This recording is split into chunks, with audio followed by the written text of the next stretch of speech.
Welcome to Happy Hour Monday. It's Victory Monday. It's not just a Victory Monday. It's we just beat the Bears by stomping. I don't know what I'm trying to say. We stampeded them out of Lambeau is what I was going to say. But there you go. That's good. And Aaron Rodgers made it to 50,000 passing yards, only 11th quarterback in the history of the NFL to do that. We have so much to talk about. This game was so fun to watch. Maggie, how are we feeling?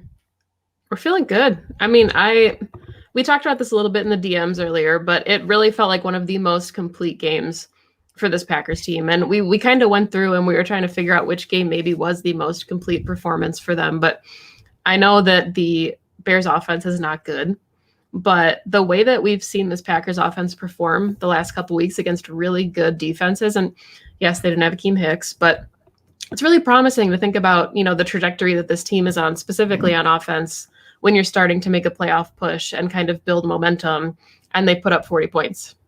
Yeah, I mean, they could have put up so many more. I think we were also talking about this earlier, where it's like a couple of drops turn into catches by Devontae Adams, and we have ourselves potentially another score and maybe 50 points. Mason Crosby makes that extra point. It was just like a complete demolition of the Bears in all phases. I was supremely impressed that we kind of stifled Cordarrelle Patterson. I was like a little bit expecting another kickoff return for a touchdown. So just like you said, like a very, very complete game. Very proud to watch all three phases do what they should do as a supposed Super Bowl contender, which is just beat down on a bad team. And it's even better when it's a division rival.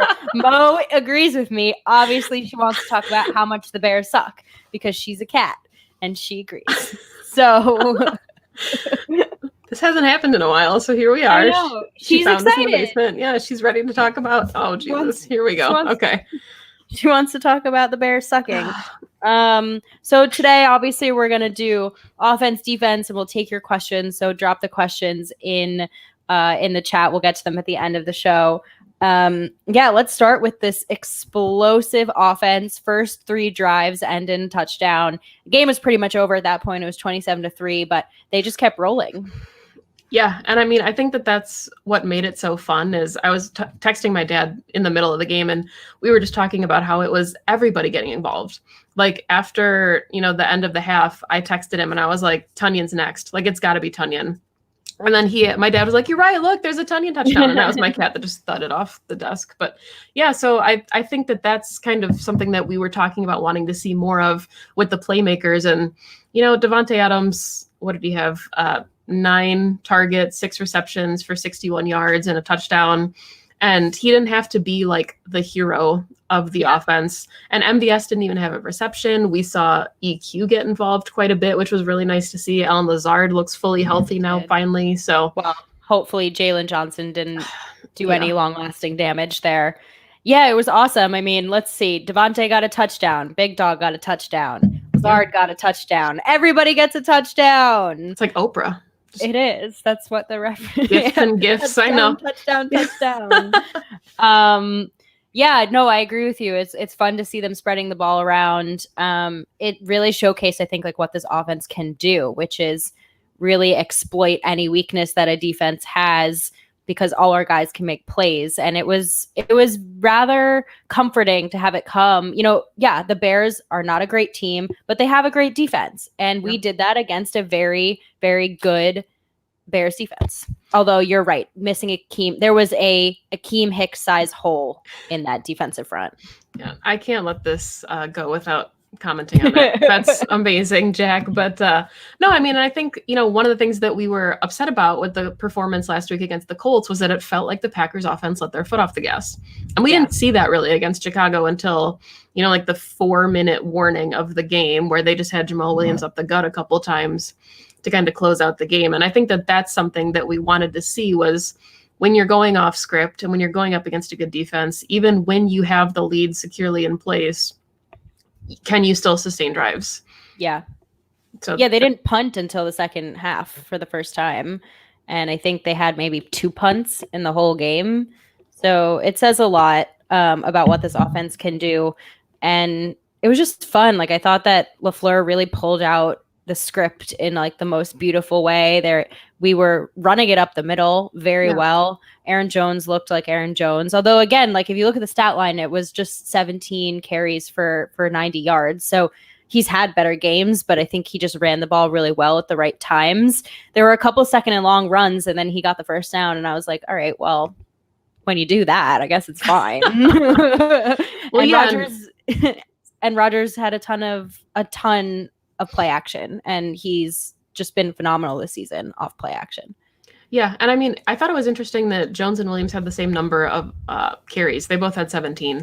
And I mean, they both obviously produced. Jones had 5.3 yards a carry. Williams had 4.3 yards a carry. Williams had his touchdown on the ground. But it was a lot of fun. And Robin in the comments was talking about Tyler Ervin and A.J. Dillon coming back. But I mean, I do think that that's going to be another layer. Tavon Austin, I know he hasn't officially been signed yet. But I do kind of want to talk about that because I know you just rewatched the game. I did as well. One of the things that I noticed, not as much in the second half, but it felt like the first half, there was motion on almost every play. And it was almost all of the wide receivers. You saw Devontae, EQ, MVS, Lazard. They were all getting involved in the motion. And I remember Aaron Rodgers saying kind of before the game that one of the things that they were looking to emphasize against this really good Bears defense was getting Roquan Smith off the spot. And I think that if they see a team like the Bucs again with really fast inside linebackers, that motion is going to be especially vital for them.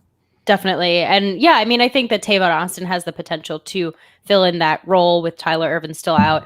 I obviously don't think that he's going to have an immediate impact to someone who's coming in more than halfway through the season. It sounds like from Rob Domofsky's tweet today that he'd get signed to the active roster, so he's not going to be a practice squad guy.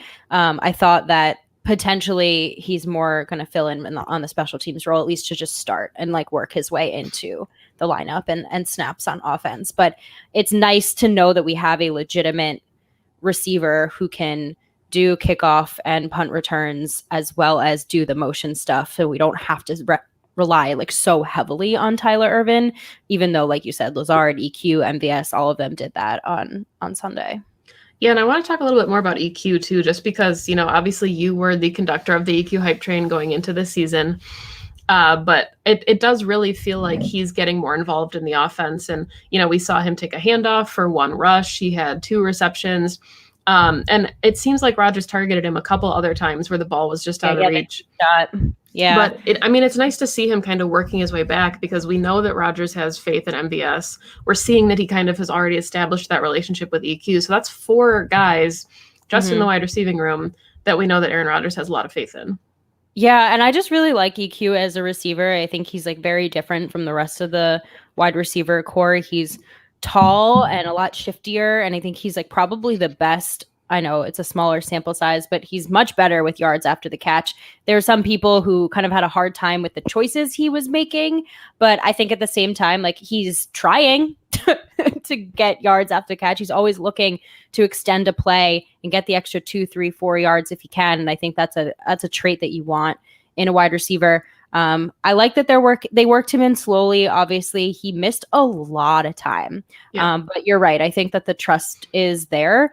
And if he can just kind of build off of what he did his rookie season, then that's great. You know, you want to use your draft picks. I was actually explaining to the people I was watching with last night about like what his background is and where he comes from, because I think it's also really interesting. You know, his dad was a professional bodybuilder, and so he's been like trained his whole life to be a professional athlete. And so, you know, for him to not be healthy is interesting. But obviously he works very hard in his free time and in the off season to keep his body right.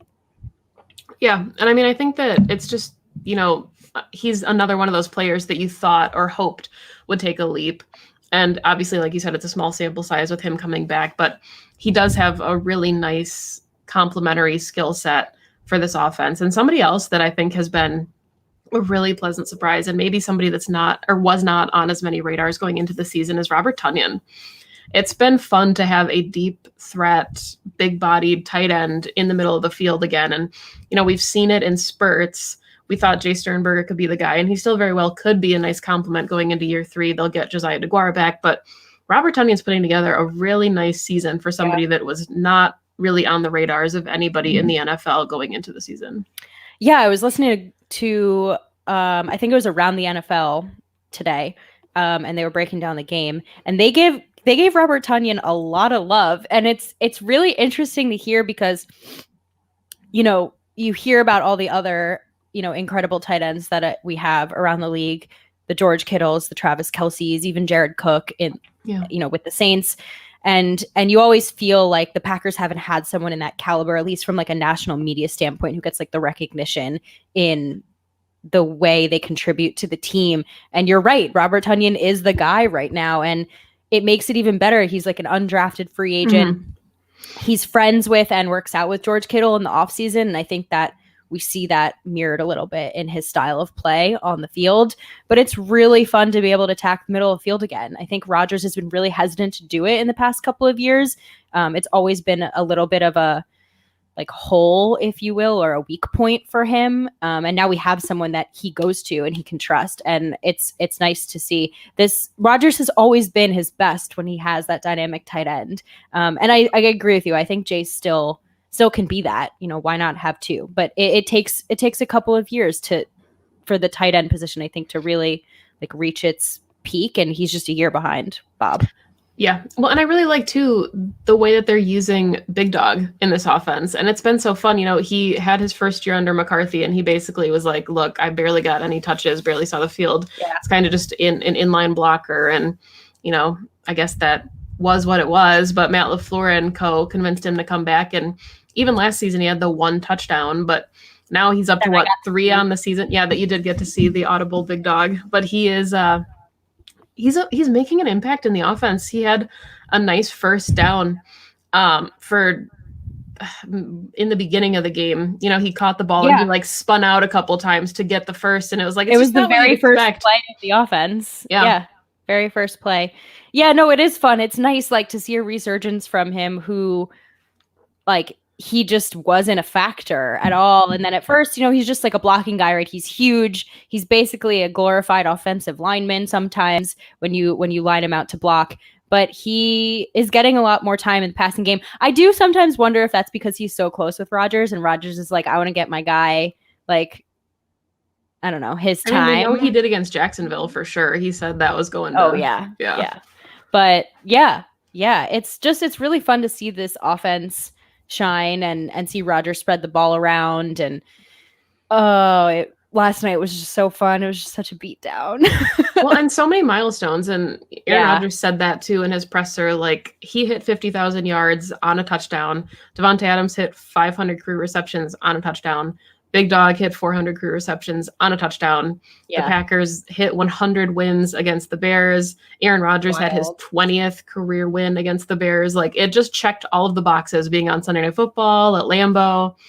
Packers are great in prime time. They always have been. Yeah. They just like shine in the limelight. And I think like the couple hundred fans that were in the stands definitely gave them juice, which makes me really happy.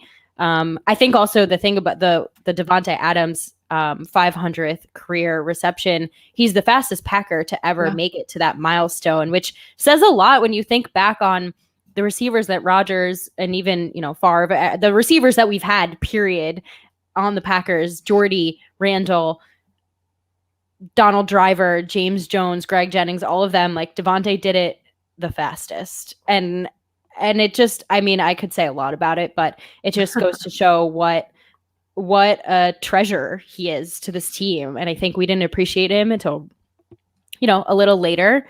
But he's grown into one of the best receivers this team has ever seen. Yeah. And I think one of my favorite, like, under the radar, maybe storylines from Sunday was the fact that the Packers hit 100 wins. The series is now 195-6. And at one point, the Bears were leading 81-57. Yeah. So the fact that, just think about that. Like, even in mathematically, like, what that means, it's just, we're spoiled to have Favre and Rodgers. Yeah, I was going to say, I don't know if it says more about how good the Packers have been or of how bad the Bears have been. Little column A, little column B. Yeah. It's the Venn diagram. It's in the middle. Yeah. So anything else about the offense that really stood out to you before we switch over to the defense? I mean, I do think that Akeem Hicks was a huge factor. And, who knows what week 17 is going to look like. I'm sure Akeem Hicks would be playing, but if the Packers somehow lock up a specific seed by then and there's no wiggle room, do they play their starters? But I think that that'll be another test for this Packers offense if they play a full strength Bears defense. I want to see what they do against a guy like Akeem Hicks. We talked about it on Pax, which he said we love him. He's so talented, and you think of Khalil Mack and Eddie Jackson when you think of the Bears defense, but I kind of feel like Akeem Hicks is even more vital to that like core nucleus of being successful. Right, and we kind of saw it last night, like how important he is to the way that defense runs. This defense beat the Bucs, and the Bucs destroyed us. Like, this defense has kept this team, even with their horrific offense, in games against pretty good teams the first half of the season. And I'm not saying it's because of Akeem Hicks, but you take just one singular player out of that defense, and this offense is great. And I'm not taking anything away from the offensive performance, but you felt the loss of him, especially in the run game. I mean, there's no way that Aaron Jones and Jamal Williams are running up the gut that easily if Akeem Hicks is in there. Yeah. And I mean, we saw last year, like when Danny Trevathan was hurt, they still had Roquan Smith. Like, they had plenty of pieces still available. If, you lost one of your corners, they had a really nice secondary, but they didn't have an answer or a replacement for Akeem Hicks. And I was going to say probably the last thing that I had for offense was the fact that they went 3 for 3 on 4th down conversions. And I think a large part of that was due to missing Akeem Hicks. He made it a lot easier for that Packers offense. Yeah, that was some gall by Matt LaFleur to go for it on 4th down. Like, we already had like 30 something points on them in the 4th quarter. I love it though. I love the aggression. And I think obviously the guys respond well to it. Packers played, all gas, no brakes. Exactly, Justin. I mean, I want to touch a little bit on the Bears defense because I hate Danny Trevathan. Same. A lot. And I don't like I get that it's a rivalry. I understand that. But I think something you and I have always talked about is how there's like some level of like respect between the teams, given that like this has been such a long-standing rivalry. They've both been around since the inception of the NFL. But last night did not feel that way. It very much felt like a little disrespectful and a little dirty. And that's okay. But when you're that bad and you're getting beat that bad, maybe stop talking so much smack to the other team, because I don't think it's going to reflect well on you. Yeah, I said that to Mark. I said I just did not understand that entire aspect during the game. Is like when Alan Lazard got hit and he, Jalen Johnson tried to posterize, and it's like you're down by like 4 scores at that point. Is it really worth it to and deflect even a little? Yeah, and even if you're not, even if it's tied, even if you're winning, like, you're really going to do that over a player that you might have just injured? Like, does that make you happy? Are you proud of that? And I get it. It was a clean hit. Mm-hmm. It was a great hit, I guess, because it was clean. But, like, you're really going to go all, like, over a player that's down and clearly injured? Like, that's gross to me. Well, Danny Trevathan had the hit on Devontae Adams, too. So he's always kind of been in the books as somebody that you circle on the calendar and just don't love to see. And when they put him in coverage on the Devontae Adams touchdown, I was like, more of that, please. Who the hell was like, let's drop Danny Trevathan on Tunyon, Adams, just okay. Maybe he was just pissed at his assignments and that he obviously wasn't succeeding at what he was supposed to do. I mean, I get that it's probably frustrating to be down 41-10 against a team that's supposedly your rival and is just absolutely crushing you. You have to roll into Lambeau and get beat.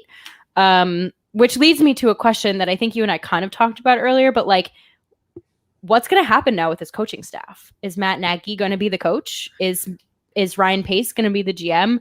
I mean, I don't think Mitch Trubisky is going to be part of this organization for much longer. We can only hope that he sticks around for... But no, I mean, I personally think, and if I were the Bears, which, I don't know, everybody in the world's probably lucky that I'm not in charge of the Bears, but I would get rid of Nagy and I would have Chuck Pagano be your interim head coach. because he has commanded a fantastic defense. And I think that if you look at one coach in that locker room who probably still has a command over the players and has the respect of the players, it's Pagano. It's definitely not Matt Nagy, who went to the media and basically said, are you proud of that? Are you guys proud of the way you played on defense when the defense was all he had on his team? This makes me always think about like this idea of like a winning mentality and just like a top-down understanding of like what it means to have sustained success in the NFL.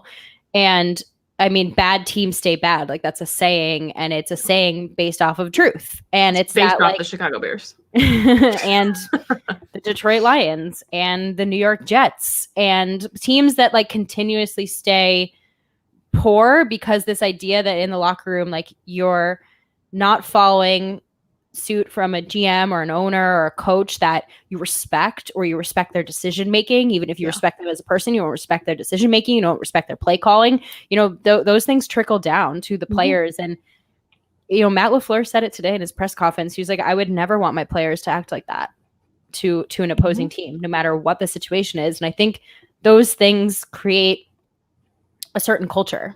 Yeah.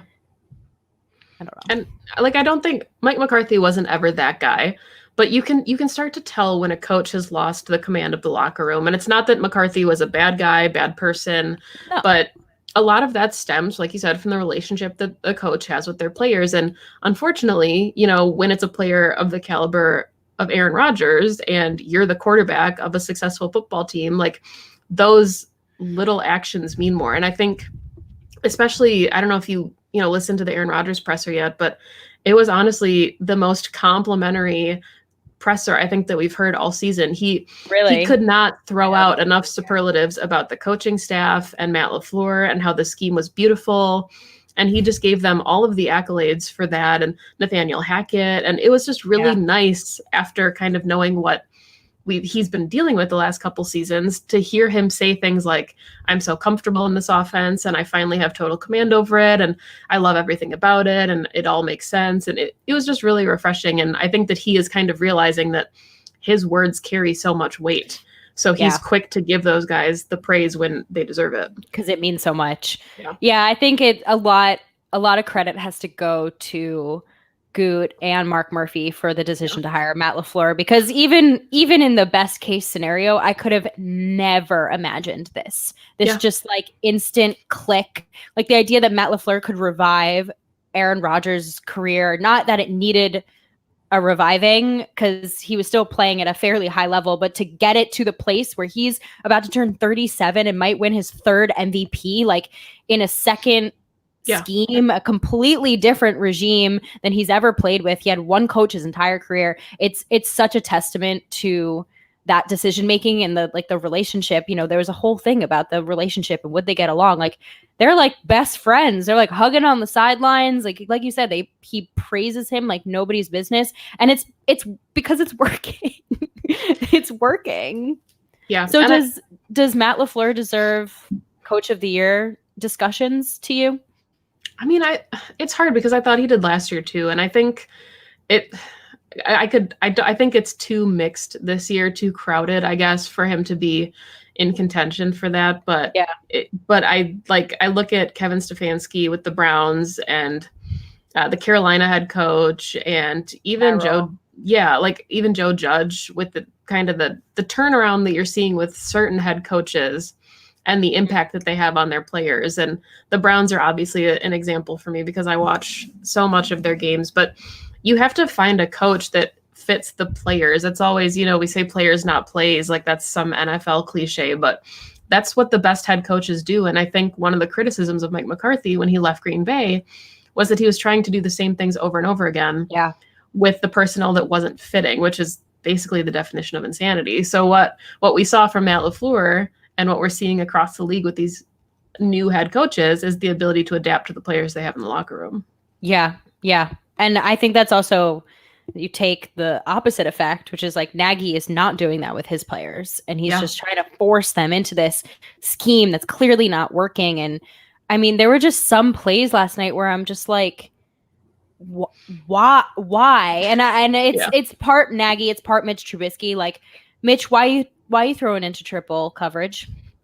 Just like, you are not accurate enough to do that. You are not Aaron Rodgers. Yeah. You're not Russell Wilson. Like, and I don't know if that's, again, like the play call or his decision making while he's going through his progressions, but also like, he's obviously not being set up to succeed. Right. In a way. So speaking of throwing into triple coverage, we had a really fun defensive performance that really got me quite excited. And again, I think we debated this a little bit earlier, right? Where it's like, how much stock do you put into it? Because the Bears offense isn't good. But at the same time, like, to watch us be so dominant for pretty much the entire game until garbage time was really refreshing, and really nice to see a resurgence a little bit of Preston Smith and Darnell Savage and players who maybe struggled a little bit at the beginning of the season. Like, this is they've been on this trajectory for weeks. Like, we've been talking about them sort of on the up and up. We hope that this is like where they continue to go. And as we get into the heart of the season and the postseason, because let's be honest, Packers are going to make postseason. Mm-hmm. It feels like the defense might be getting to reaching their height soon.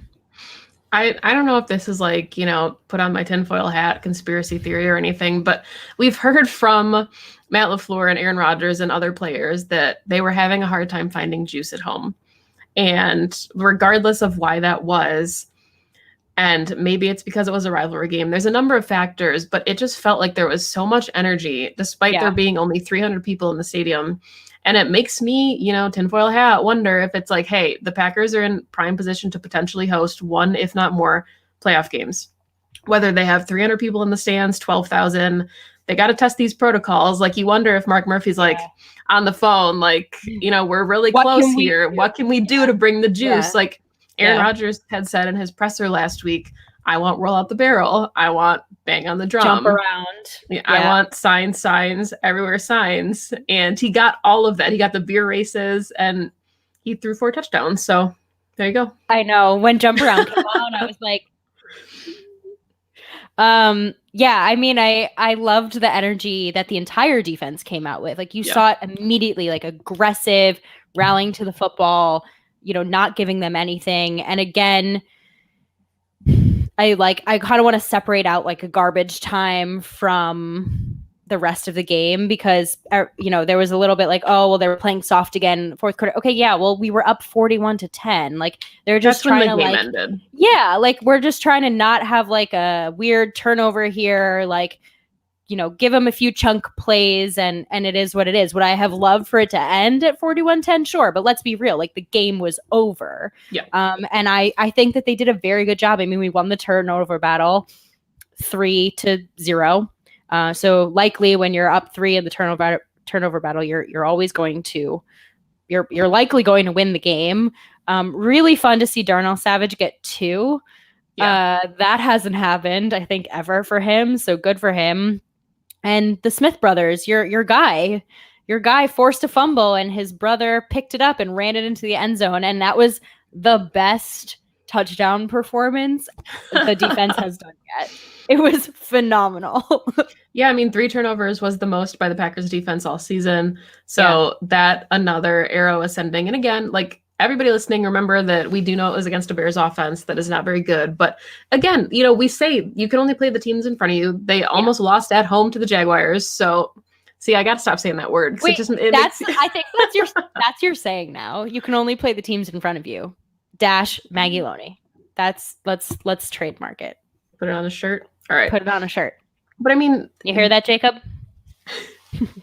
But yeah, I mean, like, there were so many good things to take away from that game. They had 3 sacks. We got to see everybody get involved. Mm-hmm. That was Zadarius Smith's 3rd forced fumble of the season. I put that on Twitter earlier today, where one of the things that Mike Smith, the outside linebackers coach, preached so much in all of his pressers during training camp was being about turnovers. And sacks are great, but you want to attack the football and you want to force fumbles. And for his entire career, Zadarius Smith had never had a season with more than 1 forced fumble. And this year he's already at 3 through 11 games. And we saw what happened. Preston Smith scoop and score for a touchdown. So all those little things, especially if your defense is going to play soft man on 3rd and 7 and give up 8 yards, you need to be able to also get after the football.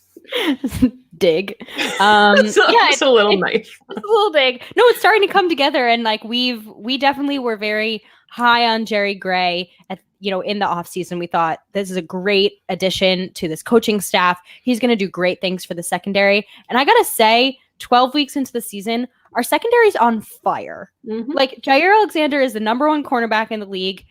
No question. And that's also like now a national media thing. Like, it is not a question. Again, I was listening to Around the NFL today, and they were like, he's a Pro Bowler. He's probably an All-Pro. Like, respect. I thought Kevin King had a great game yesterday. I keep flip-flopping. I'm like, does he get paid? Does he leave? Like, I don't know. But he was also aggressive. He was going for the ball. Raven Green, for what it's worth, I think also had a pretty decent game. Chandon Sullivan, solid. And both of our safeties have been killing it the last few weeks. So I guess this is my kudos to Jerry Gray. I'm so glad you left the Vikings to come to the Packers. And I think that our secondary is playing lights out. Yeah. And I mean, it's hard because you see like the 57-yard run to David Montgomery and you're like, okay, well, same old Packers defense, but they get all the way down to like the 3-yard line and the defense holds for a field goal. And it's just those little things. And I think that was a large part of their success last season was in the red zone. They tightened up. And I know that bend, don't break only gets you so far. And that's kind of like the Mike Pettin special is just try not to break all the way. you can shatter a little, but just, keep it together. And I think we're starting to see that a little bit from this Packers defense is that mentality that when you get kind of in the 20 and it's a shorter condensed field, that's when the secondary is just exceptional in the red zone. Yeah, they really are. That's where a dime comes in and are like, well, yeah, I guess this is why we play this all the time. But yeah, I mean, I think also from a pressure standpoint, they did a really good job of pressuring Trubisky. I know you and I were also talking about like what our schedule is like the rest of the way, and it's pretty easy. Pretty much the Titans are the only team left that have a winning record. I'm almost positive, and their offensive line isn't great. So this idea that like I said, we're getting into like the height of our defensive performance. I guess that's a better way to say it. Like the pressure is on, and all 4 of our guys had at least a pressure, if not multiple, on Trubisky. So Z led it with 5, then Kenny. Just so you know. I know. I got that up here already. I know. But it's good. It's nice to see. I think that like the way that the defense is working, which is like the way that Mike Pettin wants the defense to work, and we can argue whether we like it or not, but the way that he wants it to work, which is pressure and a solid secondary, did its job last night. Yeah.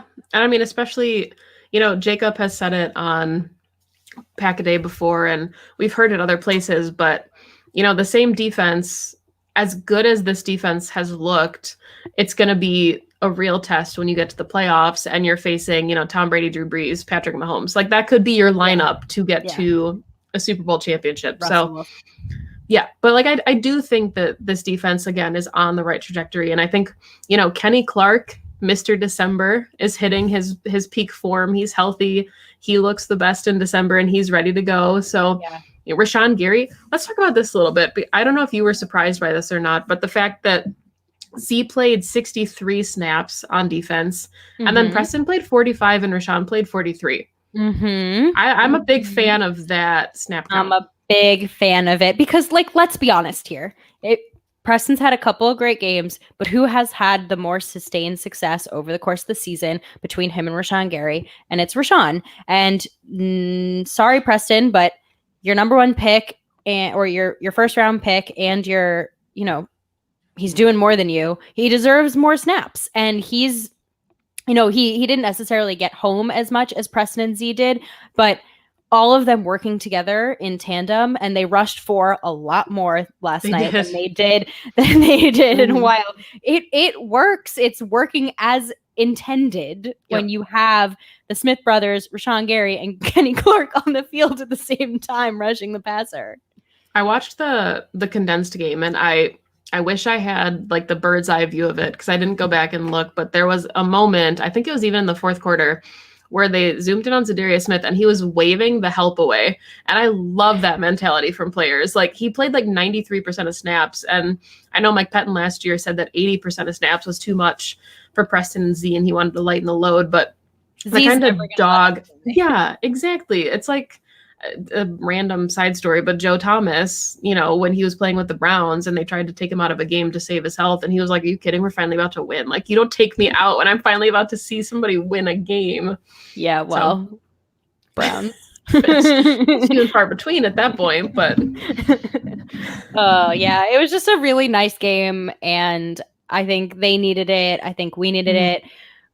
Matt LaFleur still has yet to lose back-to-back games. I think that's just like wild. Like he really does make the adjustments that he needs to make to win a game. And who do we have next? We have the Eagles. So we'll get a little sneak peek on what they've got tonight. They're coming to Lambeau on a short week, which is interesting for a not great NFC East team. I'm pretty sure the Giants pulled ahead in the NFC East. Yeah. That's something. I mean, and I think we're seeing, to your point about Matt LaFleur not losing back-to-back games, he's not just not losing them, but then he's going on to win by an average of 14 points. So it's like he's making beyond the necessary adjustments. Like it's so exciting to kind of see that. And, I know that it still technically counts, but the NFC Championship game and then going into week 1 against the Vikings, like he just feels like he's continuously proving everything that we've wanted to see. And one of my criticisms, maybe, I don't know if that's the right word, going into the season was wanting to see how Matt LaFleur responds when he's losing. And we had the Buccaneers game and it was another blowout. And it was like, okay, we're not seeing this kind of development. And then with the Vikings game and the Colts game, it felt like the Packers were in it until the very end. And that's all I think we've wanted, was to be competitive until no matter the final whistle. Yeah, absolutely. I totally agree. Although I very much prefer last night's to those games. Oh, yeah. It's Victory Monday. All right. Do you want to take some questions? Because we have a few. Yeah, let's do it. Okay. Do you think, I think we addressed this, but I mean, yeah, it was garbage time. Game was over. Why play aggressive and potentially give up a big play if you don't need to? Do you have anything else to say about that? No, I mean, I would have liked to see them keep their foot on the gas, but I understand why they didn't. And at that point, you're just trying to make them burn the clock. Yeah, exactly. Like, give up a really long 7-minute drive. Like, that only benefits the Packers. Yep. Okay. Aaron, do you think Aaron Jones is more or less expensive now than he was at the beginning of the year? I think he's the same. I was going to say less. Less? Okay. Yeah. Elaborate, please.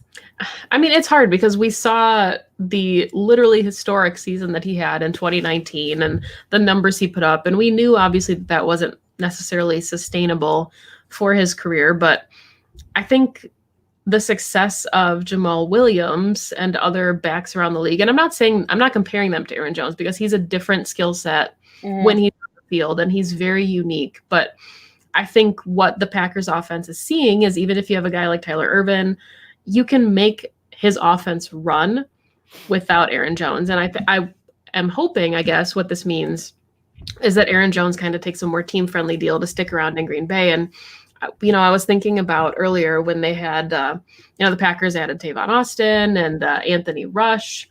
And my biggest takeaway, I think, from all of that was that Brian Gutekunst isn't going to overspend. He has his own guys to pay. So, Kenny Stills now cleared waivers and is free to go where he goes. And we saw it with Will Fuller, who unfortunately was suspended for PED violation. But I think we're learning, and what we've known about Goot is that he's going to take care of his guys first and with good reason. And he's still going to add pieces, but they're going to be pieces that can benefit the team for a low cost, because if you could have Will Fuller or Aaron Jones. Yeah. Well, I think also, like, he's adding pieces to benefit what he already has, because he already has a winning roster. Yep. I think it's different if you have a glaring hole and it's like you need to fill it immediately, and you're willing to spend a lot of money because you don't have a star corner, or you don't have a star wide receiver or something like that. Whereas, like, for us, it's just like supplemental to fill some of the gaps rather than like this awful glaring issue that we kind of don't really have. I think Aaron Jones is like going to be, I never thought that he was going to be excessively expensive because the Packers, like you said, don't do that. And he doesn't strike me as the kind of guy who's going to be like, give me my money or I'm going to hold out. Like, I think that he is the kind of guy who's vocalized that he wants to be a Green Bay Packer. He wants to stay here. He likes living in Green Bay. He likes playing for this team. So I think that they will come to terms in a way that will work for the team and work for Aaron Jones, and he'll be able to take care of his family and for generations to come. Take care of his chickens, take care of his mentals. Yeah, exactly. All the above. All the above. All right. Robin asks, is Austin signing a clue that Irvin might be more injured than we thought? I don't think so. I think it's fair that they wanted to go out and get an alternative or an additional option as a return kickoff specialist. I think it's fair that they want to get someone who maybe can work into this offense. And I think Tavon Austin works in this offense very well. And I don't think it has any indication as to how hurt Irvin may or may not be. My first thought when the Packers brought in Tavon Austin was, I want to see him and Tyler Irvin on the field at the same time. I don't want it to be an either or. I would like them both to be out there because, both and, please. Just time. An and. All right. Oh, I like this comment, Jack. I agree with you. He's definitely a leader in the locker room. And he wants to play like 3 more years. So I don't know if Green Bay will pay him to do that, but he said he wants to break some records. So if he wants to stay on a vet minimum, like why the heck not? He's producing. He's doing his job. All right. Your dad wants to know, are you confident in the NFL managers get through the Super Bowl without going off the rails? I don't know. The Steelers-Ravens thing is really interesting to me. I read there are reports that the Ravens are going to hold out and not play. I don't know. I'm not in the locker rooms. I don't know how much I trust, honestly, the information that's being given to us, like lay people, as true or not. Lay people. First, I'd like to say happy birthday to my dad. It was his birthday over the weekend. Fred! He had a great weekend of birthday cake, beer, and a Packers blowout victory over a hated rival. So that was a good time. But no, I mean, I think I agree with you, and I get why the NFL is hesitant to go to a week 18, but I just give them a bye. The Steelers are the only team right now that doesn't have a bye, and their schedule keeps getting shuffled around based on teams that they're playing. And it just seems like the NFL monetarily would benefit from an extra week of football. And I know that kind of pushes the playoff schedule a little bit, but it feels very lucky where we're at to have made it this far with the games that have been played and this far into the season. But when you have an entire outbreak like the Ravens have had, that's when it gets kind of scary. And I get why the teams, if you don't play, you don't get paid. That's the rule. So nobody wants to forfeit. I think that's an awful rule. Yeah. I think like in this case, like the Ravens shouldn't get paid and the Steelers should. I don't know. It just feels like they should have made like COVID exceptions, but what do you know? What do you know? All right. PJ wants to know, do the Lions play better under Bevel? They're the Lions, so no. Yeah, I don't know. I mean, look, like obviously Matt Patricia was not it in Detroit, as told by the reactions of some of the former Lions players. Like they were actively celebrating. That's not good. I wish they wouldn't have found that out until like 3 years from now, though. What do you mean? Like I wish that he would have just been mediocre for like 5 more years. Yeah, but like it's the Lions, they're going to bring in another mediocre coach. Why did they get rid of Jim Caldwell? I don't know. I think they might have some juice in them because they might just be like amped that they're not playing under Matt Patricia. But I wouldn't say that they're like a threat now all of a sudden. It's like the Joe Philbin thing. Exactly. Like could they win a couple more games? Sure. But I fully expect the Packers to be able to take care of the Lions. Yes. This is a good question. I don't think so because that's a lot of points. But this is a pretty banged up Eagles team, and Carson Wentz is not playing well. We're getting another turnover prone quarterback. So I do hope that the defense takes advantage of that. Yeah, I agree. I mean, 50 points is just I wish, I but mean, that's ridiculous. I mean, I could see another 35, 42 point game. I don't think that's beyond the realm of imagination, but I do think that, yeah, 50 is a lot. All right, your husband wants to know apparently the Packers have a 9% chance of winning the Super Bowl. Does that seem too low? I think I'm going to answer this with a question, which is what's the percentage for the highest team? I think it's the Chiefs. But like, what's their percentage of winning? Like, what are the chances? I think it was 16 when we looked. Yeah, so that's only 5 percentage points above the Packers. So I guess no, like if you look at it in perspective. I mean, I'll answer this question with a question to you, Perri, and that's where in the NFC right now, when you're talking about being a threat or in the NFC, like kind of where do you see the Packers falling in, even if they win the number 1 seed, whatever it is, like where do you rank them? I think they're the best. Do you? Yeah, I really do. I really do. Like the Bucs have seriously faltered since we've played them. The Seahawks defense is worse than ours. And the Saints are playing without Drew Brees right now. Like, I don't know there isn't a team to me, and like I'm not being a homer at all. Like, there isn't a team to me that's more complete in the NFC than the Packers. And like, I'm not even giving the NFC East a thought.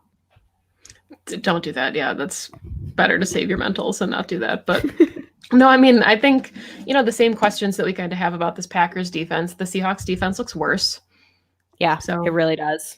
Yeah, so I mean, this is a follow-up question, right? Which is like, what team makes you the most nervous to play in the playoffs? The Seahawks do. Really? And I don't know. Yeah, and I don't know if that's like PTSD a little bit. Recency bias a little bit. PTSD. Their offense is probably the most explosive. Yeah. And so when you want to talk about like what our defense's weaknesses are, I definitely worry about us being able to stop Russell Wilson. Like, everyone knows, I love Jair Alexander. I think Jair Alexander is phenomenal. But and I'm a Kevin King fan, but the idea of putting one of them up against DK Metcalf is a little frightening, especially after watching what DK Metcalf did to some other cornerbacks in this league. So, but I also think that our offense can take their defense. So it'll be sort of a shootout situation, and those don't usually go well when we play the Seahawks. So the Seahawks just make me uneasy.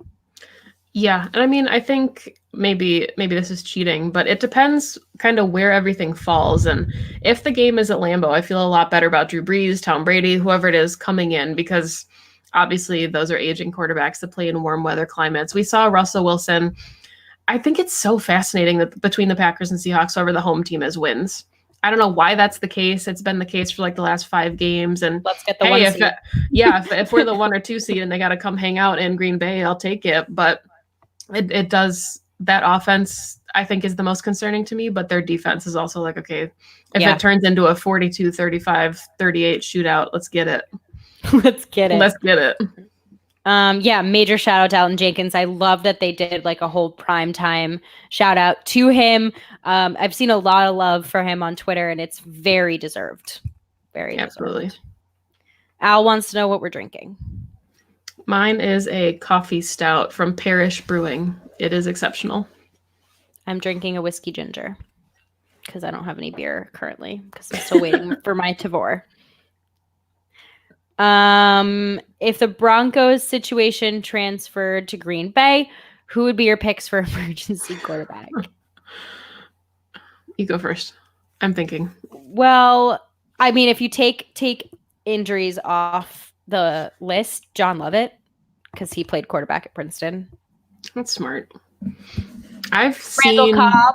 I was gonna say I've seen Devontae Adams warm up. This is my sister-in-law, by the way, for anybody that couldn't, put the puzzle pieces together.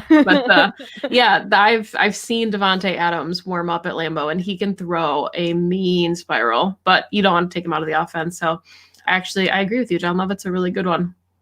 Thanks. I'm giving this one to you.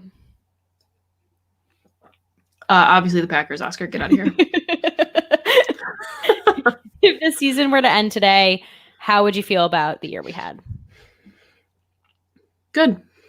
I mean, it sounds silly, but I think we talked about going into the season, the Packers might be a better football team with a worse record, and whether they finish 13-3, 12-4, or whatever it is, if the season were to end today at 8-3, I think holistically, I would feel like this is a better Packers football team with higher upside than what we saw last season.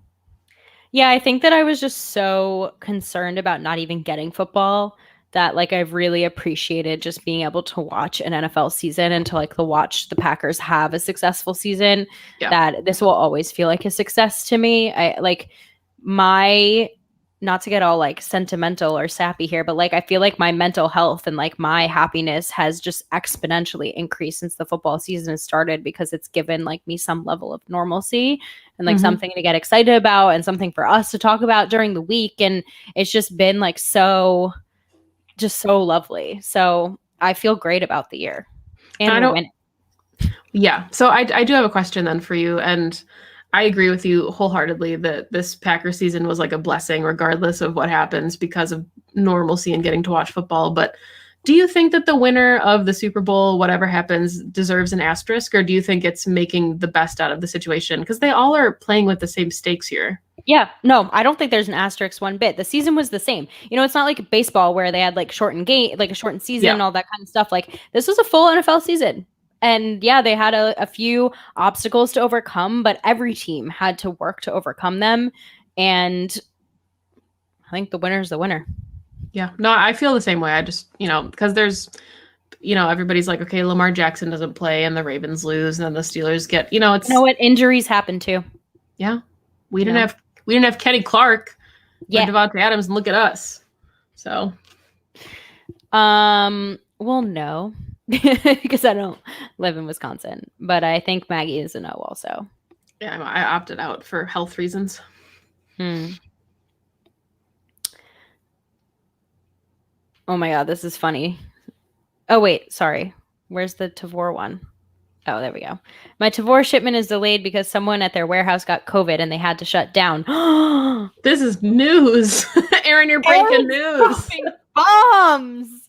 Well, blessings and good health to Tavor because I need you. We need you so bad.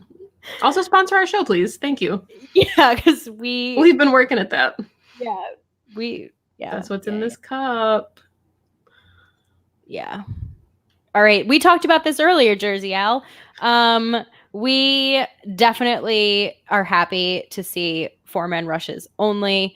I definitely think LaFleur has said some words in public that maybe have gotten to Penn's head a little bit. Yeah, somebody at She Said TV. He is the head. Oh yeah, 100%. He is the head coach too. Like he does have free reign to go and say, "You're gonna stop doing this." So good on him if that's what happened. Either way, I don't care. It stopped. All right. All right. I think that is all the questions we're going to do. Maggie, final thoughts on the weekend.